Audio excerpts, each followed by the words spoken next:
Hi everyone! Today I'm baking Silvanas for the very first time.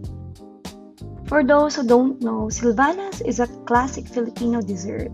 Creamy, cheesy, buttery, and coated in cookie crumbs or in cashew. So story time mga moms dyan na nanonood sa aking vlog as of today. So akala ko madaling gawin ang Silvanas. Especially I'm not used in baking and this is my very first attempt na gumawa ng Silvanas at mag-bake. While making the meringue, it took me almost 2 hours bago ko na-realize na mali pala yung ginawa kong steps kung paano ko siya mapapaalsa. And yeah, kung hindi nandoon yung fiancé ng kapatid ko, hindi pa niya ako makokorek na mali na pala yung ginagawa ko. Baka 3 hours na ako nagmi-mix-mix doon lumaki na yung katawan ko parang si Taguro na.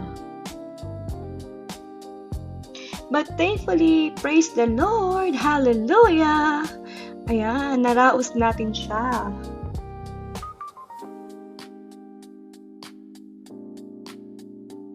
While waiting for it na ma-bake siya, we'll need to make the buttercream filling.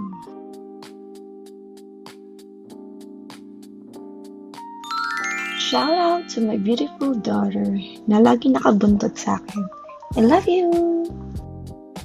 Once the buttercream is set, you need to put it in the freezer and you can check your meringue shells kung baked na siya and ready to go.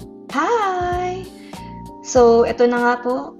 Ayan. I'm preparing everything para ma-assemble ko na siya.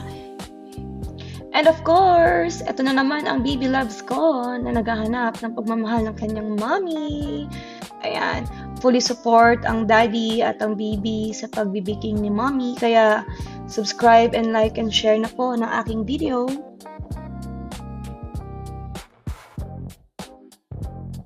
Ayan. Hello po ulit. Time check na po, 10 p.m. na po yun ng gabi. I started at 6 p.m. Natapos na po ako almost ng 10 p.m. At ina-assemble ko na po siya. Sa ingredients na meron po tayo, I was able to make for Silvana. I know it's so messy, but it's very satisfying to know that I'm almost there, mga moms! Hallelujah! Woohoo! Here it is. The moment of truth, my very first homemade Silvanas! Thank you for watching!